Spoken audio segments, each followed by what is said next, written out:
Hi, everyone. My name is Stephanie Alband, and I'm Executive Director of Pheo Alliance. We have people trickling in as we speak, so we'll give a moment for everyone to join. But I'm so glad that you were able to join us here today. I'm here with Sara Beth Spearey, who's Secretary of CNETS. We're going to hear a little more from her in a moment, but we're here today to bring you this webinar about picking and working with your medical team to ensure the best possible health outcomes. This program is brought to you by Pheo Alliance, whose mission is to empower patients with Pheo and Para, their families, and medical professionals through advocacy, education, and a global community of support while helping to advance and facilitate research in the field. A couple of notes before we start, if you'll allow me to give you a little more information about some upcoming events we have. We have two upcoming peer support meetings at two different times to make it convenient for you all over the world, and depending on your schedule. So Thursday, March 27th, next Thursday at 9 a.m. Pacific time and noon Eastern and 5 p.m. Central European time is a peer support meeting, as well as Tuesday, April 1st at 5:30 Pacific, 8:30 p.m. Eastern time. So more information about how to register for those events can be found at pheopara.org under events. We also have our Volunteer Appreciation Week coming up. It's at the end of April. And this is really important because it's an opportunity to recognize all of our amazing, phenomenal Pheo volunteers. So our nomination period to recognize volunteers for the Volunteer Appreciation Week at the end of April opens April 3rd. So I encourage you all to go to the website to learn more about how you can nominate volunteers who serve the Pheo patient community on a broad level. And we are also kicking off our Awareness Week. We started yesterday with our first Awareness Week committee meeting. And so we are starting to meet monthly. So we encourage you to reach out to us if you're interested in joining the Awareness Week committee. You can learn more about the Awareness Week on our website as well. And then finally, we have an in-person patient conference that we're actually organizing with CNETS on September 20th in Montreal. This event will be free. And as I mentioned, in collaboration with our friends at CNETS. More information on this event will be coming soon as we roll out planning. It will be in conjunction with the International Symposium on Pheochromocytoma, which is a research symposium focused on pheochromocytoma and paraganglioma. It is organized by a group of researchers called Pressor. So we'll have more information about that because patients are invited to attend that research symposium, which is rare for a research symposium. So we all work together to support the fearless patient, as we say, with a PH. So again, go to pheopara.org to learn about all of these events. But let's move on to today's agenda, shall we, Sara? Great, Um, great. Yay. So happy to have you here. Sara will be sharing her story to start us off. Then we'll share some slides on what a Pheo paramedical team should look like and some tips and tricks for how to find an experienced medical team and work with them. Then I'm going to share some information about specifically our Center of Excellence program, and then we can hold our Q&A session where all of you can ask questions live. We've also received questions in advance during the registration process. So you can type your questions at any time into the chat section as well, and we'll do our best to answer as many questions as we can. Please note that this webinar is a little bit different than our other webinars that we hold throughout the year because Sara and I are not medical professionals and we are not presenting clinical information. This is more of a wellness webinar focused on how to advocate for yourself and navigate your own journey. So we can't answer clinical questions. We can provide very basic information about the illness that is widely known, and we're happy to do that. But the information presented on this webinar is for educational purposes only and really shouldn't substitute the advice of your doctor or experienced medical team because they have in-depth knowledge of your medical history and current situation. So with that, I would like to introduce Sara. She is from Edmonton, Alberta, Canada, and she is a patient living with metastatic pheochromocytoma. She's going to tell you a little bit more about herself, but she is currently a patient on the WELIREG clinical trial. She has a master's degree in urban and regional planning, and prior to the discovery of her first pheochromocytoma, she worked in planning for over 25 years in both the public and private sectors. She now dedicates lots of her time to CNETs and the PheoPara community as a patient advocate, and we're so happy she's joining us here today to share her wisdom and experience. So I will hand it over to you, Sara. Thank you so much. Hello, everyone. Yes, this is Sara. Thank you so much for that great introduction, Stephanie. And here's just a little snapshot of me and my life. This is my husband, Peter, and he's my main support, has attended all meetings with me, drives me to Calgary every month, flies around the world with me with CNET's business. These are my son and my daughter, and from my first marriage, and my faithful companion, Pheo, who is literally by my side at this moment at all times. So thank you so much, Stephanie, for the opportunity to share my story and for your dedication to the PheoPara cause. You are a true leader, and you certainly helped me over the years. And when you asked me to speak on this topic, as you know, I was a bit hesitant because our public healthcare system in Canada, we are assigned to a doctor, and that's basically it. That's who we get to work with. But, when I reflected on my journey since 2016, I have definitely seen a number of different doctors in order to find the right care. And I truly believe it's the reason that I'm alive today. I also want to give out a shout out to Miranda Simard for being a Pheo warrior in Montreal and for being a leader in self-advocacy. I really looked to her earlier in my journey, and she's a real proponent of finding the right doctor. My first Pheo, as you say, was found incidentally December 2016 when a shadow was seen on an ultrasound. I was looking for something else. Like so many of us, I had these unexplained symptoms. I did the 24-hour urine test, and I was sent for a nuclear medicine test. All results pointed to a Pheo. My GP referred me to two doctors, the head of endocrinology at the University Hospital and a surgeon. Both the endocrinologist and the surgeon told me that, well, my Pheo was rare. It was no big deal. The surgery was a curative process, and I'd be back to work in 6 weeks, which was a huge relief. I didn't really think about it. I was told it wasn't cancer, nothing really to worry about, and no big deal. So the surgeon said he did this procedure all the time. He was very reassuring, and I trusted him. As I say, I didn't ask a lot. I didn't feel I needed to. But after the surgery, I did feel better, but I went from living like this hummingbird to being like a sloth when I couldn't get out of bed. I was exhausted, and my medical and support team ballooned as I tried to find answers for what was wrong with me. All the while, I had the insurance company pressuring me to return to work, and it was a really tough time. I was very fortunate to have insurance through my employer. It was around this time that I started looking online for more information about Pheo, and I found paratroopers. And I contacted them on the phone, and I learned a lot. And I was told that Pheo was turning out to be a little more involved than was originally thought. So around this time, I also developed very bad edema in my feet and legs. And when I went to see my endocrinologist, he said, well, we all know you're prone to emotional upset, Sara, and that's the reason for this edema. So Peter was sitting next to me, and I looked at him and I said, did you hear that? And he said, yes. And I said, we're out of here. And I got up and we left. So I went back to my GP and told him what had happened and asked him to refer me to a different endocrinologist, which he agreed to. My new endocrinologist was straight out of medical school, and he gave me a medical explanation for what was going on in my body in terms of the edema.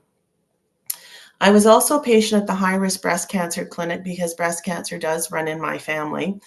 And that was here in Edmonton. And when a lump was found in the collarbone, I was sent for an ultrasound, which resulted in a biopsy, which led to a diagnosis of papillary thyroid cancer and a complete thyroidectomy.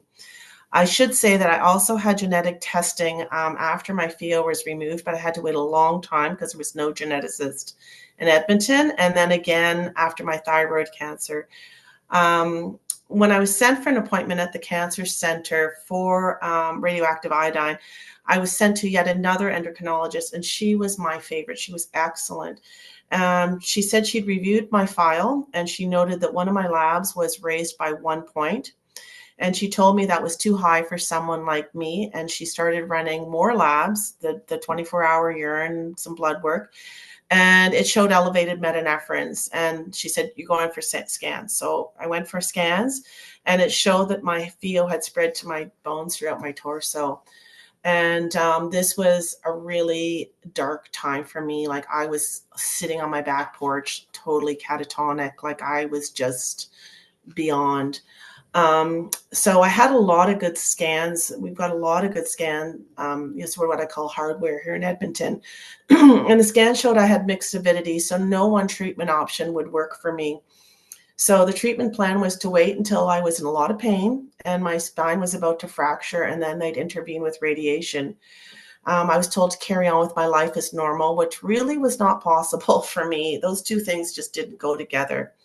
So I was sent to an oncologist who I was told was a specialist in Pheo, and he would provide me with all my answers to all my questions. Because I was like, what's going on? So the first thing that Peter and I were told was he said, you got to get your house ready for a wheelchair. And he said, you're going to live like a China doll who's in a little box. And he said, if this feels aggressive, you're going to be dead by Christmas, which was just a few months away. So I came home, and I remember sitting on the back porch, like just sobbing. And how was I going to tell my kids? And, it was just a really dark time. By the end of the hour meeting with him, things weren't really adding up. And based on what I had personally learned about Pheo, and when I asked him how many Pheo patients he had seen, he said I was his first. And I said, please arrange for a referral for Sunneybrook in Toronto. I had grown up in the Toronto area, so I was familiar with Sunnybrook and Princess Margaret. I wanted a second opinion, and I wanted to go home to Ontario. I kept in touch with that endocrinologist who looked after the radioactive iodine, and she was incredibly supportive and kind. I think I called her every Thursday when she was in clinic, and she said, look, get a second opinion, go to a major center. And she said, it's better to know what's going on so it can be treated. And those words really resonated with me, and they really stick with me even today when I'm feeling scared. So while I waited for my referral to Toronto, I emailed Dr. Possock. It was a really big step. I was really nervous to email him. I heard back from him within minutes with a series of questions and directions for next steps, including sending my medical file for review. It was during COVID, so I was told that it would be hard for me to come in and to cross the border. So he said that there was good care and knowledge about Pheo at the Toronto General. In the meantime, I had to get my records together. So I met with a records clerk at the cancer center here in Edmonton. And the records clerk said to me, you won't receive treatment at this center unless it's published in black and white and in a book. And again, this really resonated with me because she confirmed, a lot of what I kind of experienced, and that this really wasn't the place for me. And time wasn't really anything I had. My referral took a long time in Sunneybrook, like months. And, I was waiting patiently and being very polite. But finally, I picked up the phone, and Sunneybrook said they didn't have a referral for me. And but they said, you need to go to Princess Margaret for Pheo. So I said, okay. So it was actually Jackie Herman at CNETS, and this is when I connected with CNETS, the Canadian Neuroendocrine Tumor Society.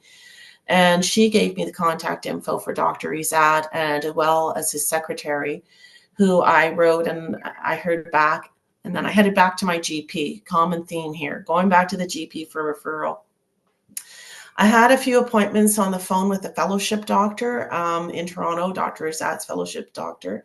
Then we flew every 3 months for scans because he wanted my scans and lab work all to be done at the same place. And when I did see Dr. Izad, he said to me, why are you here? And he said, you've got a net clinic in Edmonton. And when I told him my story, he said, welcome to my clinic. I will find you something. And I just started bawling. Like, I was like, wow, finally a doctor who's going to advocate and fight for me. One day I received a call out of the blue from the fellowship doctor, and I don't know about you, but I don't like calls out of the blues from doctors, but it was good news. It was about a clinical trial that was showing very promising results for Pheo, PNET, and paraganglioma. And it was the Merck trial, which is being run internationally. And this is one of the big problems, I think, with Pheo. There's so few of us in an area that's really hard to conduct a study. So the Pheo, this trial is only being run in Toronto, and they said, you don't live here, the trial's full, but it's in Calgary. So I I scribbled out a note, ran again to my GP's office, left it at the front desk, and I found out there was only 3 spots in Calgary, and I got the last one. But in order to qualify for the trial, I had to go through a number of scans, tests, and consults and sign a lot of really serious paperwork. And I got to tell you, it was pretty nerve-wracking, but Dr. Ruther was leading the trial, and he just looked at me and he said, give it a shot. And, if you don't like it or you're scared, you want to get off, just say, that's it, I want to get off. So it helped a lot. And it was during this time that I learned that the pathology of my tumor had showed a positive margin. And the doctor I saw in Calgary said this was the reason my Pheo had spread. And again, I just started sobbing because I hadn't learned this prior to this time, and I had no genetic implications. So anyhow, that was tough news. And I did go back to my surgeon, but it really didn't go anywhere. So long and short of it, my husband and I have been driving to Calgary, which is 3 hours away, every 28 days. We've been going for almost 3 years. The drug has changed my life. I just pray it continues to work. And while I'm on it, that we learn more about Pheo and treatment. So that's my story. I'm going to now I'm sorry, I think I've had my slide up the whole time. I'm going to go through my slide deck here. And I can say the picture on the left is of me and Peter, our anniversary. It was our 5th anniversary.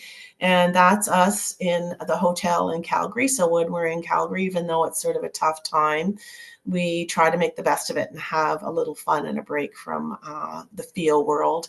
And when we were getting married, it was 2 weeks before we got married that I got notification that I had thyroid cancer. And I said to Peter, geez, I don't know how this is going to go, but he is stuck with me. So the first slide here is my list of the multidisciplinary team that I have had over the years. I will disclaimer here, this is my team. This is specific to me.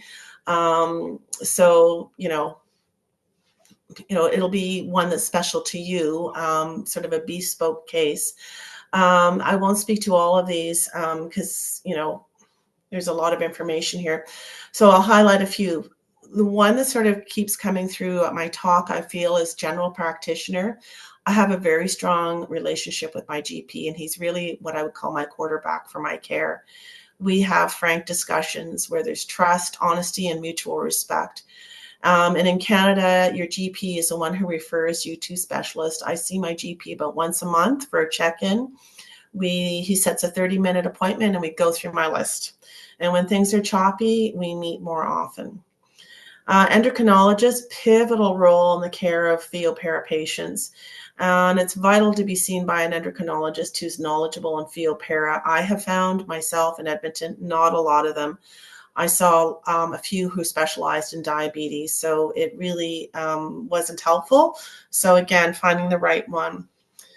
Having a surgeon who's experienced in removing Pheo is vital. As I shared in my own story, in hindsight, I didn't ask enough questions, but at the time I didn't feel I need to.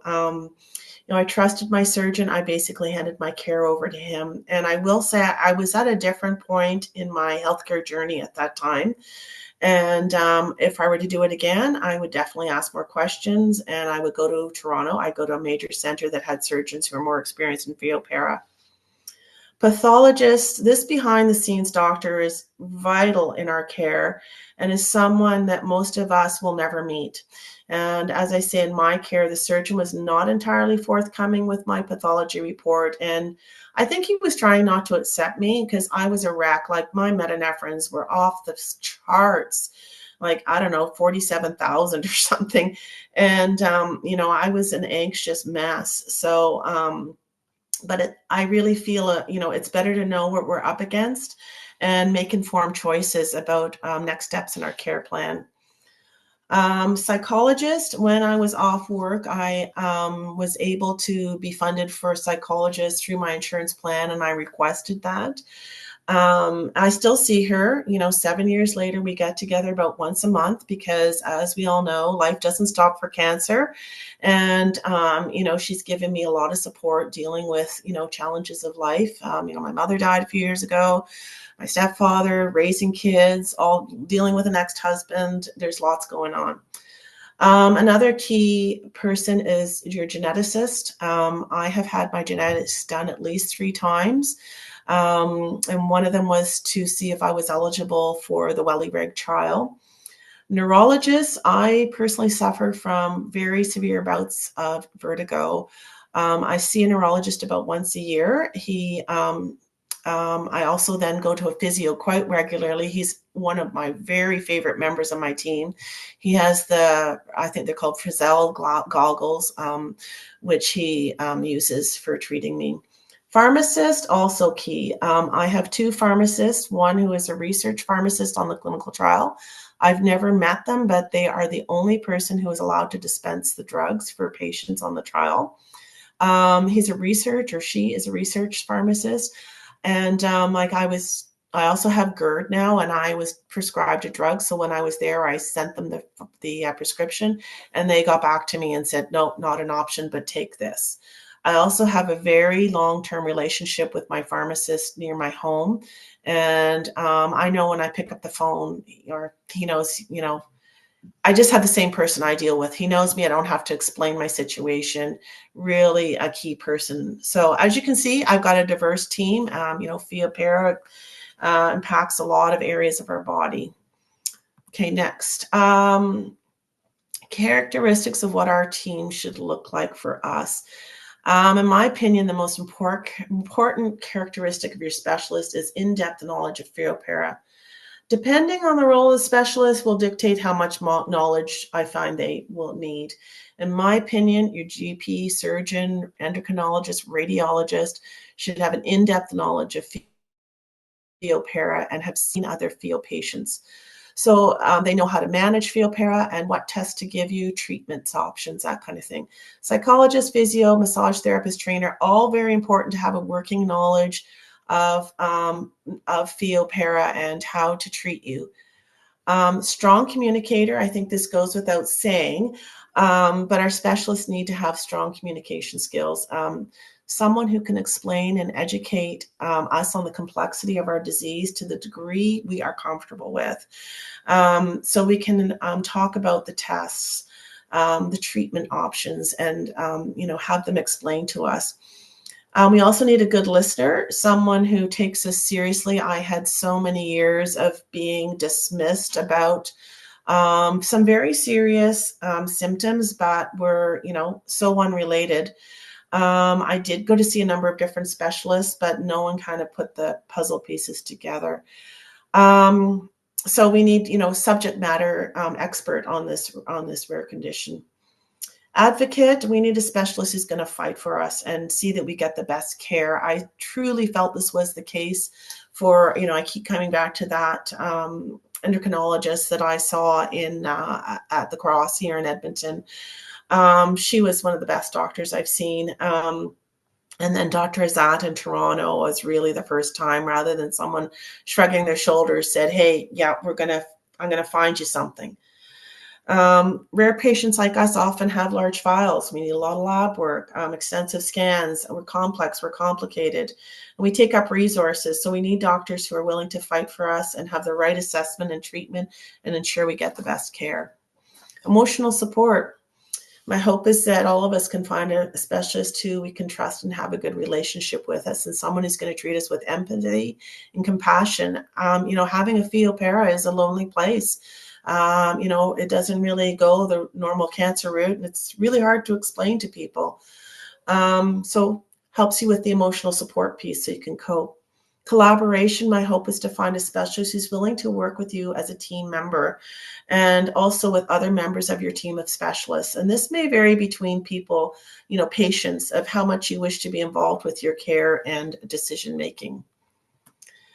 So finding experts we need, looking back on my own situation, when I realized I was in deep trouble with my health, it was literally felt like a do or die situation. I went kind of into full battle mode. I blindly trusted my medical team, which in hindsight was the wrong thing for me to do. I wasn't educated about my disease. That was my choice. And mainly because, I was afraid and I didn't really want to know. I was an urban planner. I didn't like hospitals. I don't like hearing about sickness and blood and body function. It's just not my thing. So I left it to the experts. I was off work for a long time, and but finding someone to help me with my disease became my full-time job to the extent that I could handle. It was physically and emotionally very taxing. I was so scared with what was going to happen to me. Plus, I was in full-blown disease mode with a lot of anxiety. I educated myself as best I can understand about the disease so I'd be able to make an educated discussion with an expert. I emailed Dr. Pasok to share my situation and I asked for his help. I talked to key people on Messenger, including Stephanie and other experienced patients such as Miranda and Emmy Lou. And Jackie Herman at CNETS connected with me on Facebook and through a support group. And she gave me the contact information, as I say in my story, for Toronto. And we're so lucky we have Facebook Messenger where we can reach out for across the globe. How to advocate for yourself when you're unable to travel. I've been very fortunate that I've had the time and the resources. I've been well enough, and I've had someone, my husband, who literally books the trips, carries my bags, the whole bit. The digital world really allows us for the sharing of medical records, which, is what I think happens now at a lot of places. And some specialists will review files remotely for assessment. PPA will try to match your medical team members with the medical advisory board to provide guidance to your medical team. And at CNETS, we're in the midst of putting together a shared care model in Canada to enable patients to be cared for remotely. The doctor working on this gave me a little description. Shared care model provides expert consultation at the appropriate center while coordinating day-to-day oncology care with the local oncology team, thereby minimizing travel and financial burden while maintaining the same quality of care and outcomes. So some good news there. Tips to communicate with your medical team. So here's Dr. Ruther. I love him. And he is the head of all of cancer care for Alberta. This is Tevi. This is the clinical trial nurse, also excellent. So here are my personal tips for dealing with your medical team. Be prepared for your medical appointment in advance and decide sort of what you want to achieve from your appointment. And I think most of us at this point know we need to have your list of questions ready and make them succinct and put them in a priority. I listen to what my doctor says, and if my issue has not been covered, I ask. I also like to have a notepad out so the doctor knows I'm prepared and I have questions. And sometimes, like with my GP, I say, I got some questions today. Get to know your doctor, build a rapport, build a relationship. My neurologist, I wasn't too sure about him, but, it's been a while and we've built a really great relationship. Work as a team. As a patient living with a rare disease, you are a subject matter expert. I think I saw, this was a quote from Michael J. Fox recently, we know best about what's going on in our body, and it's important not to minimize your symptoms and sort of help describe them so the doctor can help you. Journal symptoms, blood pressure readings between appointments, really note specifics about when and why things, like, is it something you've done or something you've eaten that triggers a symptom in your body. The other thing I found is to recognize that doctors are people too. And it really hit me when uh, a friend of my son's friend's mom was a doctor, and when the boys were little, she was picking up my son, and she was on the porch talking to a nurse at the hospital about changing the dose on a patient. And I was like, wow, here's a mom and a full-time doctor. Like it's they have lives. They're outside of medicine, family issues, maybe their home issues, health issues, and sometimes may just have off days. And working in an environment where they're often unsupported, in a sort of political sense, I guess. Bring someone with you to listen and who will support you. For me, that has been Peter. He consistently knows what's going on with me, and we can have an informed discussion afterwards. And sometimes he's the note taker, or if you can't take notes because you want to focus, then take your notes after the appointment. A fine line here of respect, but getting to know what you want or what you need. Many doctors have spent a long time at school. I found personally, some of them don't like to be challenged. They don't like to hear what you've researched or found on Google. This is, again, comes back to doctors are individuals. So I do my best to be respectful, but I also need to look out for myself and my health and get as much as I can from the appointment. So, thank you. I really appreciate listening to my patient journey. And as I've said a few times, I've come a long way from someone who basically could not articulate anything or was really catatonic. And here I am sharing this all with you. So depending on where you are and your journey, I give you strength. And I hope my recommendations in creating and working with a multidisciplinary team has helped you, and I wish you all the best. And I also want to put a shout out to, we are having our patient conference in Calgary, Alberta, May 23rd to 25th in this year, and it's going to be our national patient conference. And we're going to have a tour of the brand new hospital, which is to the right there. That's the new Arthur J.E. Child Comprehensive Cancer Center, and it's huge. So that's it. Thank you very much. Thanks, Sarah. We're gonna circle back after I share some slides for the Q&A, and I'm sure there'll be a wealth of information, a wealth of questions directed to your way if you don't mind. Absolutely. Can you see my slides? Yes. Okay, great. Well, I'm going to go through some of this. This is more practical tips and tricks to navigate your own journey. As I mentioned, I'm the executive director of Pheo Alliance, currently serving a term as president of the International Neuroendocrine Cancer Alliance, otherwise known as INCA, which Pheo Alliance is one of 37 member organizations.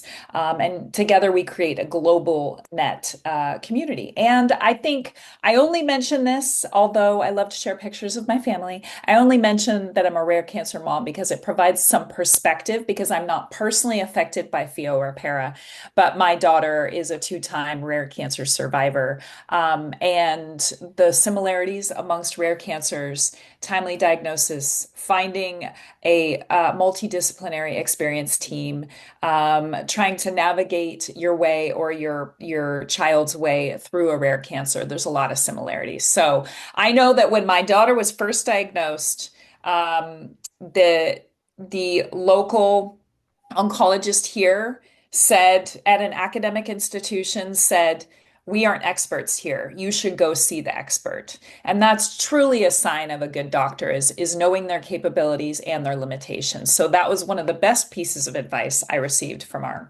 oncologist. So I like to start out and share a couple of quotes from patients. These are actual quotes from patients. I've highlighted some of the really key phrases in red. I still have symptoms. I do all my own research and fight. It gets so frustrating. I feel so alone. I've been misdiagnosed. There's a lot of confusion, and I feel overwhelmed from different specialists not explaining corresponding treatments and their relation to each other. So maybe some of you can identify with some of these feelings throughout your journey. But one thing that was common throughout a survey that we did a few years ago called Scope was respondents said that were patients and caregivers, about 30% said that they experienced a lack of access to an experienced medical team, as well as experienced a lack of communication amongst providers. And about 50% of patients saw 4+ healthcare providers before they received a diagnosis. So when I started working with PPA 6 years ago, I didn't hardly know anything about Pheopera, and there were about 80% of the patients that reached out to us wanted to know where they could be seen by an experienced medical team, and that was really scary. After doing lots of research, I figured out who the centers were, and with the support of the medical advisory board as well. But Oh, you're seeing the presenter's view. I just got a text. Did you get that? Okay. Okay. Well, you'll see the presenter's view. I'm not going to interrupt. Thank you, Lisa. Thanks so much. So I wanted to talk a little bit about shared decision making. And Sara mentioned this a little bit. This was a question that we asked for our scope survey as well. And I'd like to do a poll and ask our attendees. Cindy, if you wouldn't mind sharing the poll. I'm not sure I can see it, but go ahead and share that poll. And the questions were, I prefer to make decisions about the management of my Pheopera. And then the options are in partnership with my medical team, with guidance from my medical team, or with some input from my medical team. So great, the poll's up now, and here we have the answers coming in. Thank you so much. Feel free. I'm going to take this opportunity to see if I can figure out how to change. I got a new computer and I've been stumped on some things, including Zoom. So I think we can probably go ahead. Any last answers here? Okay. So with guidance from my medical team. So that was based on the responses from the folks who are here on the webinar today. And a result from our scope survey was a little bit different. About 74% of respondents prefer to make decisions in partnership with your medical team. So yeah, I think that it's shared decision making is really important. Let me try one time There. to Good. share my presenter view and see if this works here. Just a moment.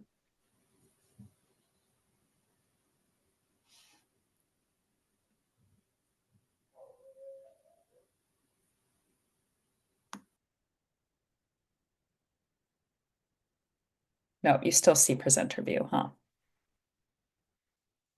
How about now?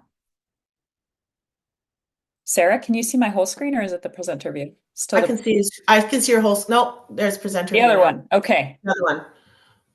Sorry. Yeah, No, that's it. that's okay. Thank you. So you're seeing the whole screen now. Yes. Great. Okay. So we're going to move on. Thank you so much. Here we go. There's the results from the survey that all of you just took. So about 67% likes to make decisions with guidance from their medical team. So thank you so much for responding. We have a few more polls here in our presentation here. So as a result of all of these patients reaching out, wanting to know where they could be seen by an experienced team, in 2021, we launched the Center of Excellence program. And the program provides an environment where patients receive the best possible Pheo and para care through a geographically diverse network of clinical centers. The objectives are to increase access to multidisciplinary coordinated care, educate professionals, patients, and their families, and facilitate Pheo and para research. If you go to this webpage, pheopara.org/education/Center of Excellence, you'll see this webpage that includes this Google map. This webpage is also, there's a direct link on our home page up in the upper right-hand corner. It's really easy to get to. So as I mentioned, this program was launched in 2021, and it's managed by our medical advisory board, which is made up of about 16 of the foremost clinician researchers in the world. So they know what it takes to have a multidisciplinary experienced team. But we, as a patient advocacy organization, want to make sure that this care is accessible because people live in different remote areas that maybe a multidisciplinary team isn't as accessible. So we always keep that in the back of our mind, that we want patients to access experienced care. There are two levels of designation. You'll see the green label here as well as the orange label. And the orange label signifies clinical centers of excellence, and the green label signifies research and clinical centers of excellence. Now, you're going to ask, which is better? There isn't one that is better. Both of them provide the same clinical care. It's just the research and clinical care centers of excellence have a comprehensive research program. Okay, so I'm going to go a little bit into some tips and tricks. So these are all of the centers of excellence, and you can get more information from each of these centers of excellence, including how to schedule an appointment by clicking on the actual pin on the website. So you can navigate there at your convenience, but I do want to go into some tips and tricks overall. So my recommendation, first and foremost, is when you find a center near you and you click on the pin to schedule an appointment, reach out to the coordinator's contact information that's listed.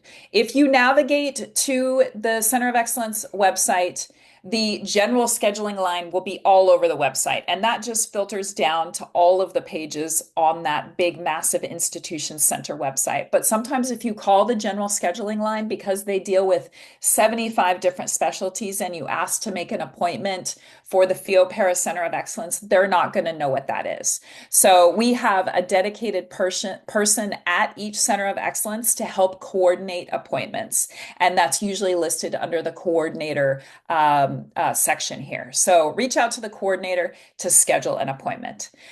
So one of the limitations of this program is that many centers that are listed require a diagnosis. We understand that the path to diagnosis can be really, really difficult. So you try to reach out to one of these centers and they're part of a cancer center and they require a diagnosis to be seen, and that can be really difficult.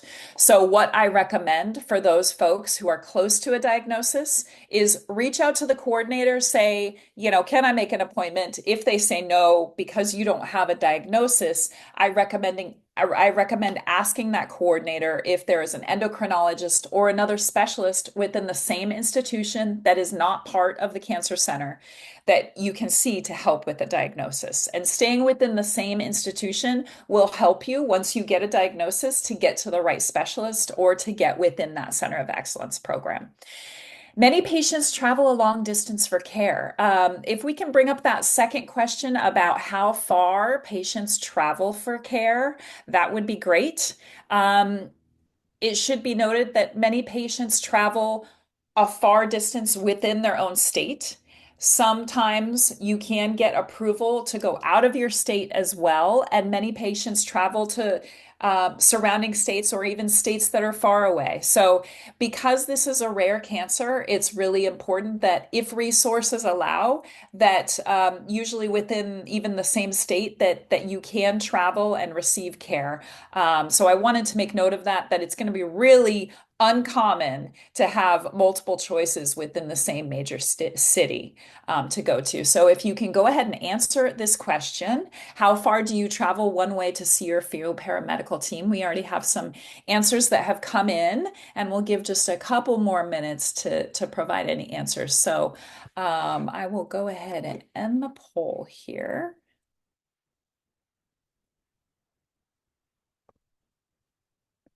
Okay, so about half of you travel less than an hour. Well, good for you. That's amazing.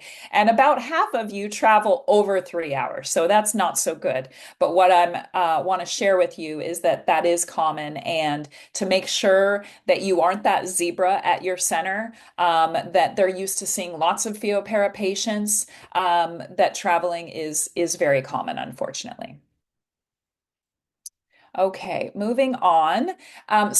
When you navigate to the web page to find a center of excellence, some centers, those very few lucky folks, some centers are close in proximity. So make sure to zoom in really close on your area to make sure you aren't missing two centers.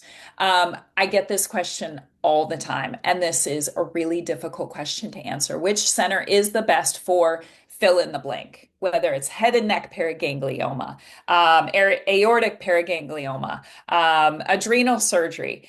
And this is a really difficult question to answer. So all of the designated centers of excellence have multidisciplinary teams that include a number of specialists that have been determined. That list of specialists has been determined by our medical advisory board.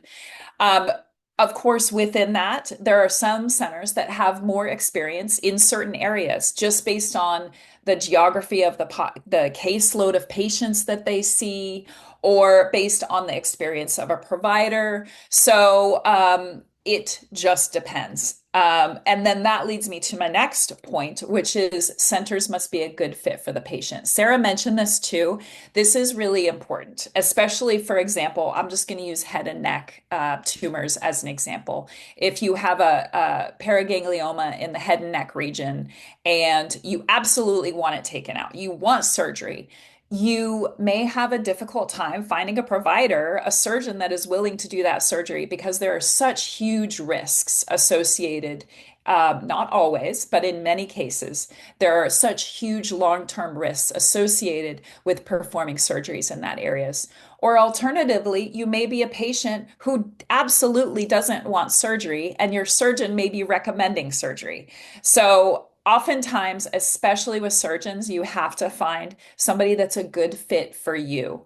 And that can mean going to different centers of excellence if your resources allow.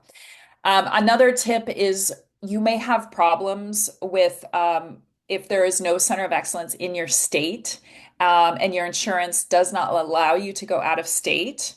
Most insurance will have opportunities if you call them and help them navigate for you. They have programs where you can go see a center of excellence, and you just have to provide some sort of documentation that says that they're experienced in their area. There are no experienced providers in the state. So, and you can't always navigate that and find that on the website. You have to call and ask for their help. And I have found them to be very helpful. Not always, but sometimes. And of course, as we know, insurance and care can vary greatly by state. And obviously in Canada, they experience different problems as well, which I'm happy I have Sara here to help me address that. And then lastly, we have our list of designated centers of excellence. If you don't see a center of excellence near you on that map, reach out to us. There are other experienced centers that are not Pheo Alliance designated centers of excellence. And that's for various reasons. Sometimes it's bureaucratic reasons within the hospital. Sometimes there's just many different reasons that centers may not apply, but we don't want to withhold that information from you to be seen by an experienced center of excellence that's near you. We just can't publicize those centers widely. So, this is a resource we put together before we had our Center of Excellence program. So I just wanted to make note of these resources. If you truly cannot travel, don't have a center of excellence near you, these are some ways that you can find an experienced doctor, and that includes an endocrinologist to help you get a diagnosis. Ask a patient advocacy group, that's us. You can also go to clinicaltrials.gov or google.com/scholar or PubMed, and this will help you, going back to that question, who is the best provider for head and neck? Who's the best center for head and neck? This is where you can do your own research to identify like who has done research in this area. And that may help you find out where you want to go. So you can go to clinicaltrials.gov. Those are only clinical trials. You can go to PubMed and search on your own, and PubMed and google.com/scholar. This is where you can search head and neck or head and neck paraganglioma, and it'll come up with all of the research articles that have been published on that topic. You can sort it by author, you can sort it by year, you can look through and find out who is near you or search by state. So it has a lot of functionality and that provides a lot of power to patients. Join a Facebook group. There are many Facebook groups out there that are focused on PheoPara. Just remember that they provide a lot of really good information, but remember that there are patients providing their anecdotes. So one patient may have a completely different anecdote to share about a specific center than another one.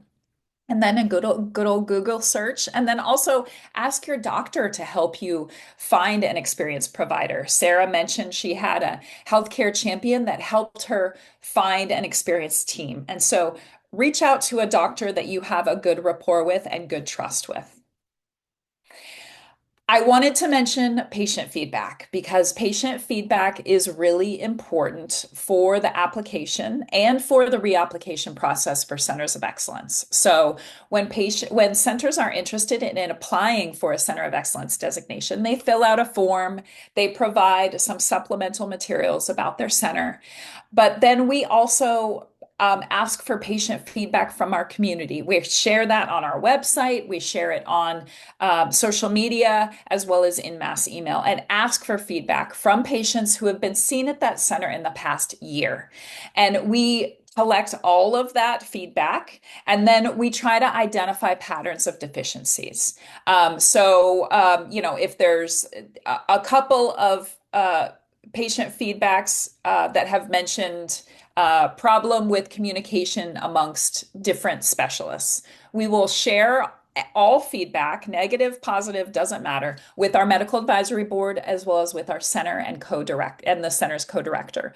I did want to mention that once a center has been designated as a center of excellence, that that feedback is collected at all times. So if you go back to that Google map, click on a center, you'll see a hyperlink there for provide patient feedback. And again, that is open to any patient who has been seen at that center in the past 12 months. So patient feedback, being a patient advocacy organization, is really important.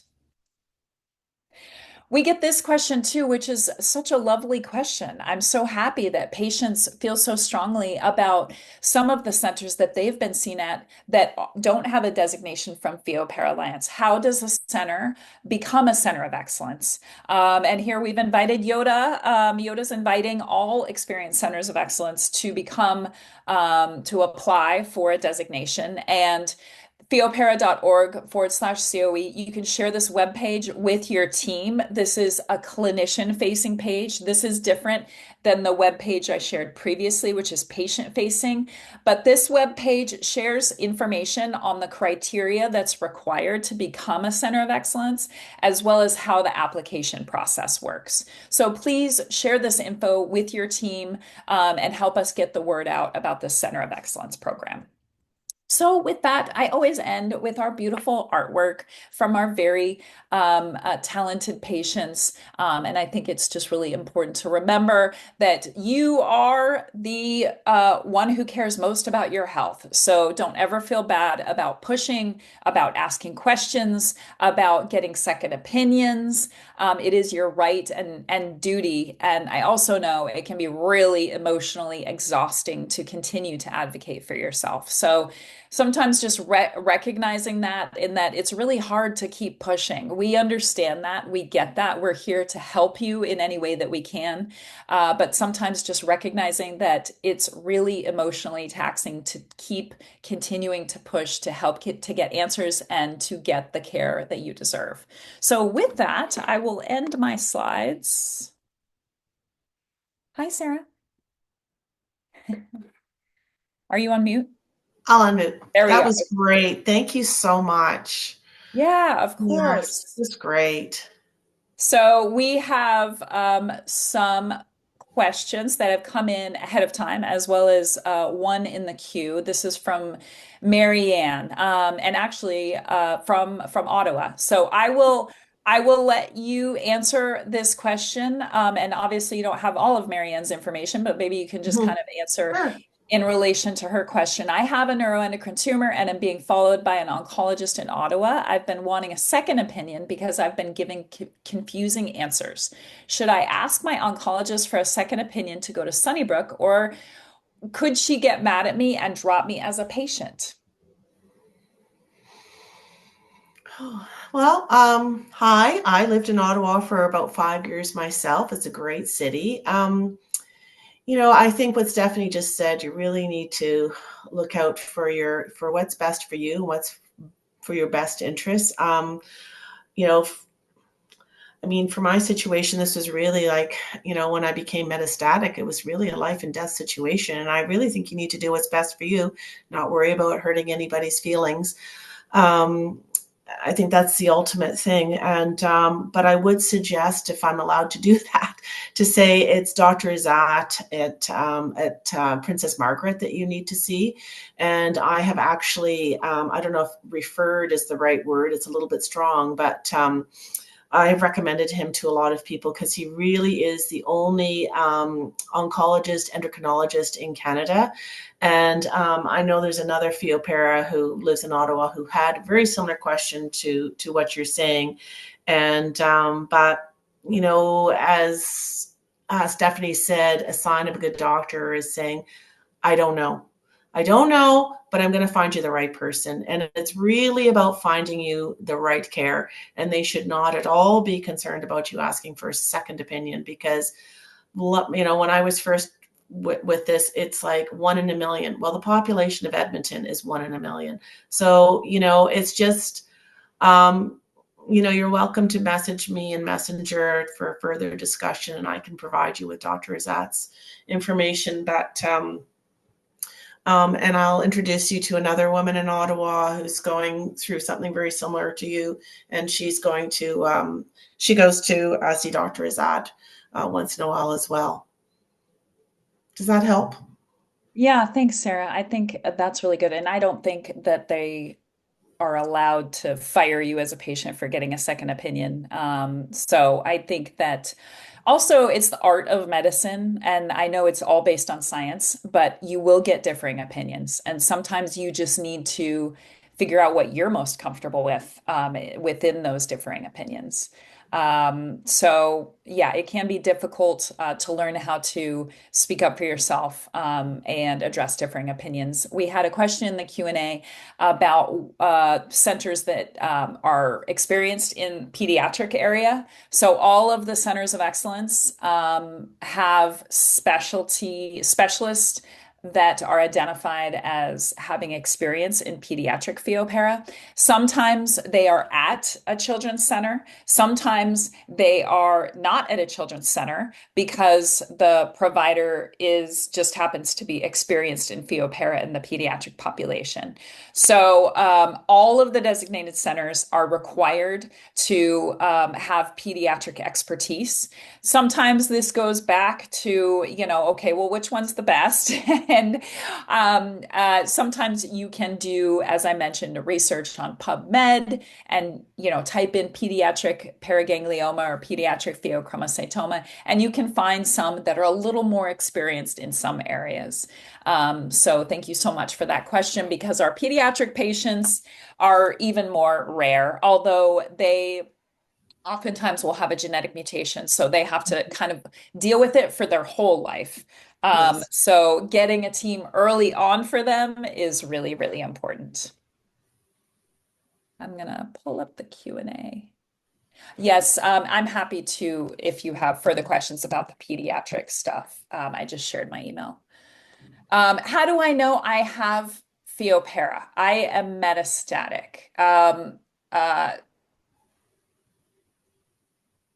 So again, we are clinicians, but we can provide very general information. So, um, the World Health Organization a number of years ago identified Pheopara, as all tumors diagnosed have potential to become metastatic. So when we talk with our medical advisory board about metastatic disease, it's either non-metastatic or metastatic. But some patients are really surprised to hear, well, I don't have cancer, I just have a tumor.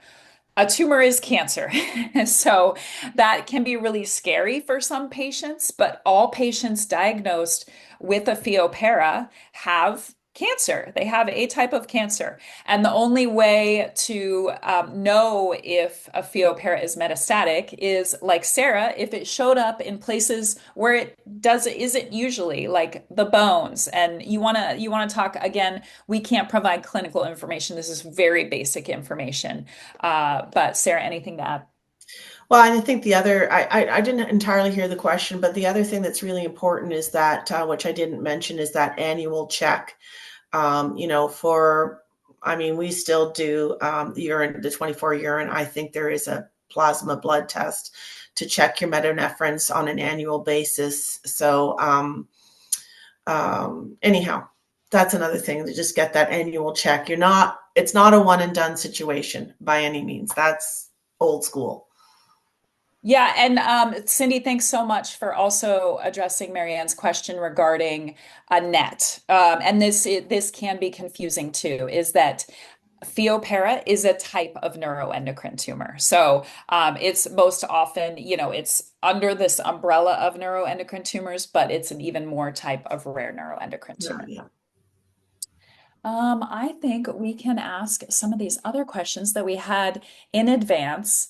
Okay, so this is a good question. So far, I've met with two surgeons. Each one had quite different approaches, whether to embolize or not, where and how big the scar would be, whether to do surgery on the para and other mass at the same time. How do you know which of these approaches is best? Sarah, you wanna handle that really big question? I can kind of Uh, tag on to well, it. I mean, I don't feel I can speak to that. That's sort of out of my personal experience. But I guess, the big thing with the surgeon is, I mean, my surgeons seem to have a lot of experience and a lot of, a really big CV. And he just kept saying, I've got a lot of experience with this. And in hindsight, that's just not possible. It's just too rare. So I think, ask some really specific questions like numbers of patients you have seen with this and you've actually operated on. Get a number, like, is it one? Is it 10? And that's a really hard thing, I guess.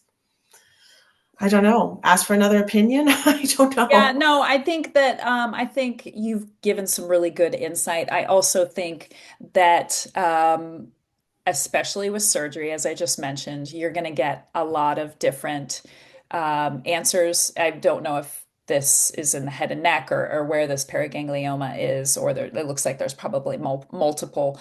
But especially with surgery that is on para, maybe in the head and neck or different places. And if they're growing, some surgeons may not recommend anything at all if the tumor isn't growing. Some surgeons will recommend that they can take it out ASAP, and some surgeons will maybe recommend embolization and then surgery. So you're going to get lots of different opinions. And I think it's okay. One technique that you can share with them is, listen, I met with another surgeon just because this is rare and I'm not sure what to do. And they recommended this. Can you just talk a little bit about why you recommended the other approach and what you think about their approach? And sometimes just having enough perspective on the situation will help you make a decision. And I know there was a woman a patient who spoke at our CNETS conference in Toronto a couple of years ago, uh, and she had a neck para, and they actually sent her to the States. Dr. Zad actually said, you're going to the States because, she was sort of deemed inoperable. No one had the skill level to manage it in Canada. And I know there are times when, um, you know, so it's finding that right person is really key. Yeah, definitely. If my medical team is stuck, what is a good way to approach getting a second opinion? What kind of documentation would the second doctor want to see?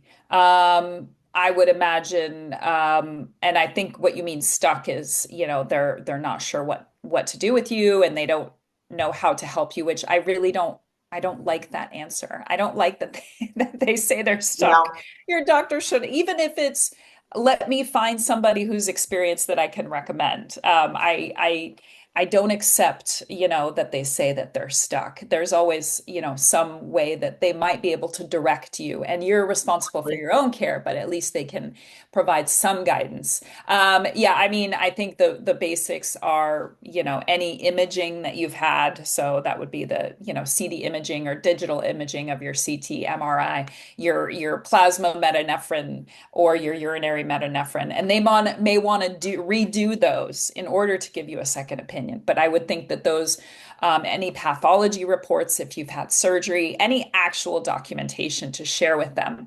What is a good way to approach getting a second opinion? I really lean on those coordinators that are listed on the Center of Excellence websites because they are usually nurse navigators. They have a lot of information, and the keyword is navigation. They know how to navigate the system. So reach out to those coordinators, have a conversation with them, and ask them what they recommend. And if there is a tool to get a second opinion, whether it's virtually or in person.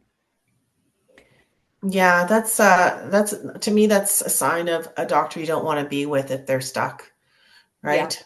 I Yeah. mean, you know, even when I was seeing that excellent endocrinologist, I mean, her response to me was, "You really need to go to a major center," and I think that again, they're looking out for you to get the best care for you, and they should be helping you find that person Yeah. because they should have those contacts to make those calls that sometimes we can't do. Absolutely. So this person said, I'm post Pheo surgery. I didn't know about the Centers of Excellence previously. My endocrinologist just retired, and I'm having a hard time getting scheduled at a Center of Excellence for follow-up to see if these new lumps in my neck might be non-secreting para. I don't know how to best present myself to get seen as a follow-up patient and would love advice. So I'm wondering if, we don't know here, but you may have a genetic mutation if you're talking about lumps in your neck and follow up. And sometimes the best way is to go through genetics and find a provider that way. It's a little hard to know how much information we don't have. We have limited information here. I don't know if you have anything to add, Sarah. I'm sorry, I was trying to provide my contact information. Give me a snap. Give me a No, little. that's all right. My endocrinologist just retired, and I'm having a Oh, hard time finding follow-up to be seen to see if oh, if these new lumps in my neck might be oh paraganglioma. gosh. Well, I mean, again, a responsible endocrinologist when he's closing up shop should be finding you someone new. Has Totally he, agree. like that's sort of their, when I'm expecting my lovely GP to retire anytime now, and I'm hoping he's going to set me up with someone, a good fit for me. So, yeah, that go back to them if they haven't retired yet, or I don't know what your equivalent of a GP is called there. Yeah, And same. It's the same, but I totally yeah, agree. The responsible thing to do is to, and that would be the first thing that I would do. And we don't have very much information here, but I totally agree yeah, that when yeah. somebody retires, you should be handed off to The an. caseload should be going Yeah. to somebody else. Yeah. Um, we have a couple of clinical questions which we unfortunately we can't address here because we're not clinicians, but I did want to look in the chat to see if there are any other questions here. I'm trying to send Marianne my contact information too. Uh, I haven't forgotten about you, Marianne. I'm just Do trying to you see. need another type of specialist on your team when you start PRRT? So, as part Hmm. of our Center of Excellence program, one of the specialists that should be included is nuclear medicine. And yes, they will be a part of that process with PRRT and experience. So PRRT is commonly, obviously FDA approved for neuroendocrine tumors.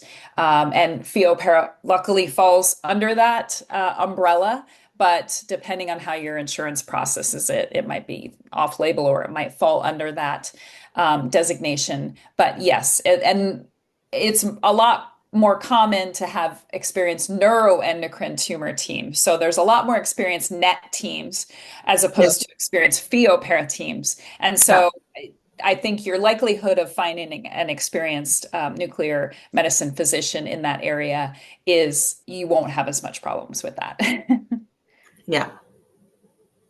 Yeah, Marianne, there is not one in Canada. We are trying actively and to have a center of excellence in Canada, and we Mhm. hope that that is on the horizon. But it's a huge piece of geography north of us that it would be great to see one of those little pins on.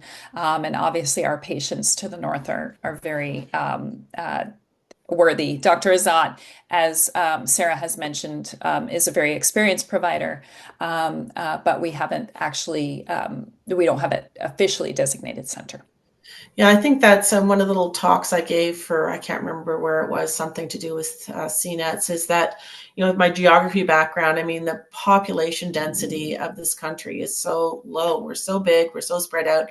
Like, I think we're the population of California, right? Yeah, Um, and I really feel that from what I have seen from all the centers, that really Toronto is the best place to be. The population is 16 million of that province versus 4 million in Alberta. I'm hoping that we can kind of bolster things at CNETs with helping our field pair patients and in connection with you, Stephanie. That's my goal, because not everybody can go south of the border either, right? yeah. For lots of reasons. So anyhow, but I Yeah, would say Toronto, of any place in Canada, I would say Toronto is our best chance of having a center of excellence. yeah, yeah. And we also got a question from Jenny about a center of excellence in Scotland. We currently don't have one in Scotland. We have two in the UK, both relatively close to each other. And I know that that is not Scotland, but just wanted to mention the two that are closest to you. And then I also just wanted to mention that you mentioned, I know I'll get questions about this. That's why I want to bring it up, Sara, is you're on the WELIREG trial, which Yes. is otherwise known as belzutifan. And in the US, Merck has applied for priority review by the FDA for this. So we hope for good news in late May with hopefully having this therapy available in the future. And this is really exciting because, as many of you probably know, a few years ago, the only FDA approved treatment was taken off the market. This having you talk about your experience on WELIREG is really inspiring, and I hope it provides a lot of hope for patients that there is something in the works and that hopefully there will be treatment options in the near future, the very near future. Me too. It's been life changing. Like and there are you take and it's 3 pills a day. I'm actually only needed to take two.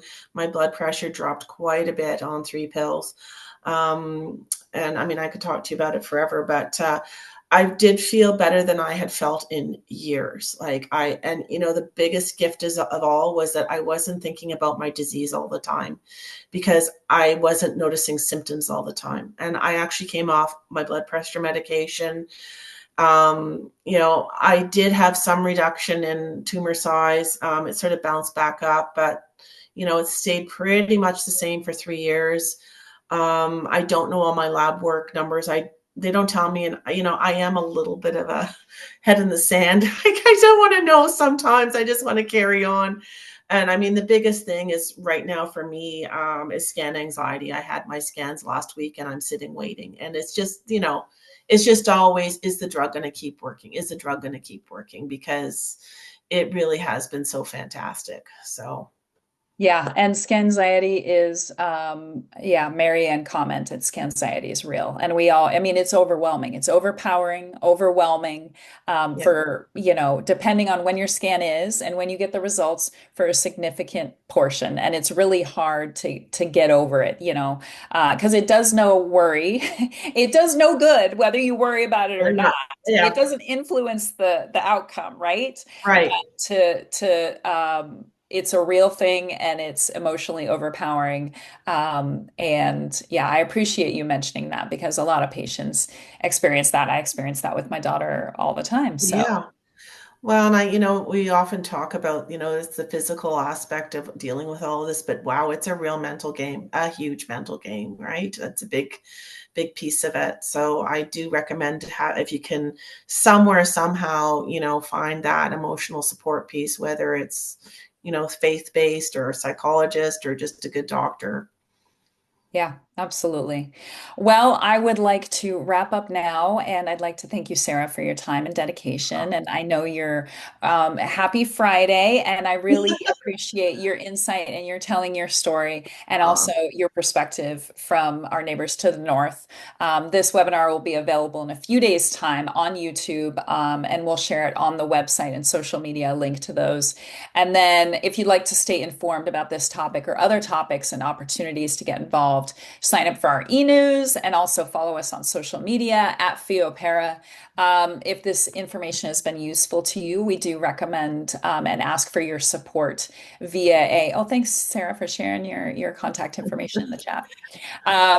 To stay informed, please consider donating at pheopera.org/donated. pheopera.org/donate.